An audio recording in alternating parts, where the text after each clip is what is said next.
Hi students, and welcome to this third lecture, which is based on finding the relation between the areas of similar triangles. Now here we are going to explore the parameters that helps us to decide the ratio of areas of similar triangles. Further, in this lecture we will understand how the basic proportionality theorem that we have studied in the previous lecture helps us to derive some very important results. Also, we are going to solve a few problems that will enhance your understanding of these concepts. So let's quickly start this lecture. So before we begin this lecture, let me ask you something. What is the area of a square if the side is of length a units? Definitely, the area of this square would be a square. Similarly, if I ask you to find the area of a circle with the radius as r units, then the area would be pi r square. Similarly, if I ask you to find the area of a triangle such that the height of this triangle is of h units and the base is of length b units, then the area of this triangle is given by 1 by 2 b into h. So I am pretty sure that in your previous classes you have learned how to calculate the area of such kind of figures, whether it's square, it's rectangle, it's circle or it's triangle. But in this lecture we are going to see how to actually compare the areas of two similar triangles. Now let's try to understand what is the ratio of areas of similar triangles. If I say that this is a triangle ABC and this is a triangle DEF, and if these two triangles are similar to each other, that is triangle ABC is similar to triangle DEF, then the first condition for similarity of triangles is that angle A must be equal to angle D, angle B must be equal to angle E, and angle C must be equal to angle F.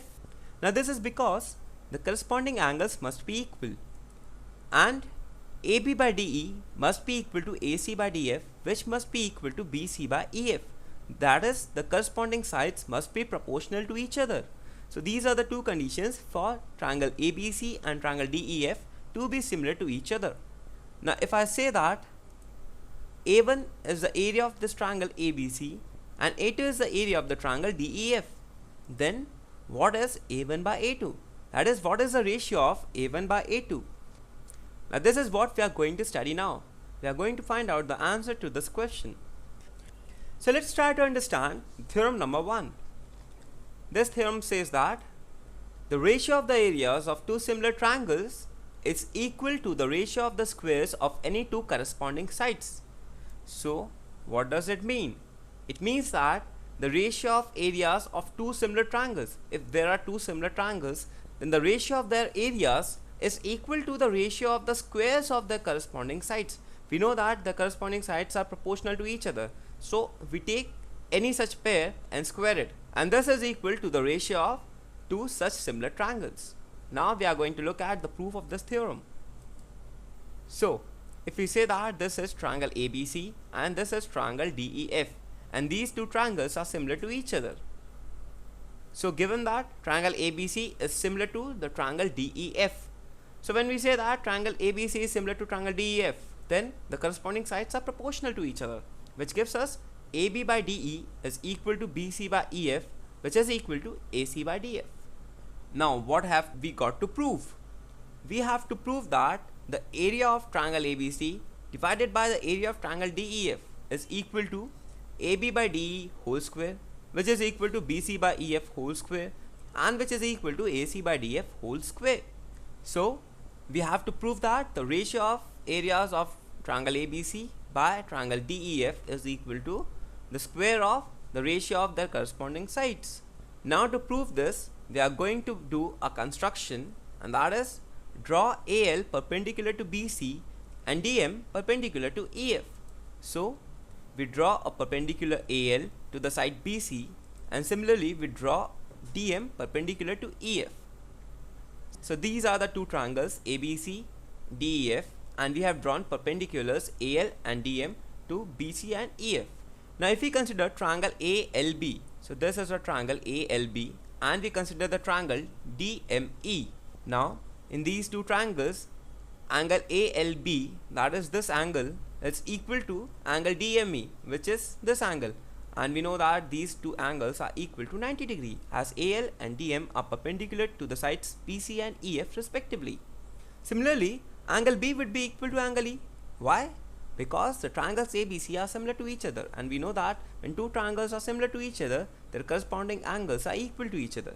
So angle B would be equal to angle A. And in these two triangles, as the two pairs of corresponding angles are equal, then the two triangles are similar to each other. So by the AA criterion of similarity, we get triangle ALB similar to triangle DME. Now we see that as triangle ALB and triangle DME are similar to each other, so their corresponding sides again must be proportional to each other, and thus AL by DM should be equal to AB by DE.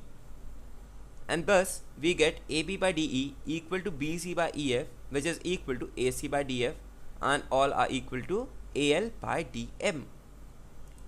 Now, area of triangle ABC by area of triangle DEF would be 1 by 2 into BC into AL divided by 1 by 2 into EF into DM.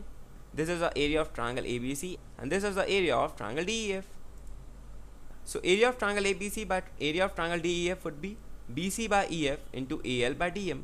Now this could be further written as this equal to BC by EF into BC by EF, as we know that AL by DM is equal to BC by EF.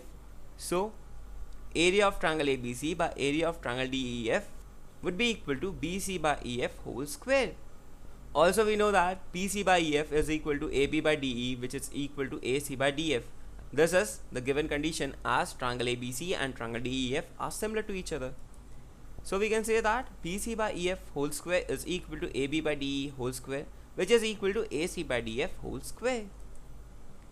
Or area of triangle ABC divided by area of triangle DEF is equal to AB square by DE square, which is equal to BC square by EF square is equal to AC square by DF square. And thus we have proved the above theorem, which is the ratio of areas of two similar triangles is equal to the square of ratio of any two corresponding sides.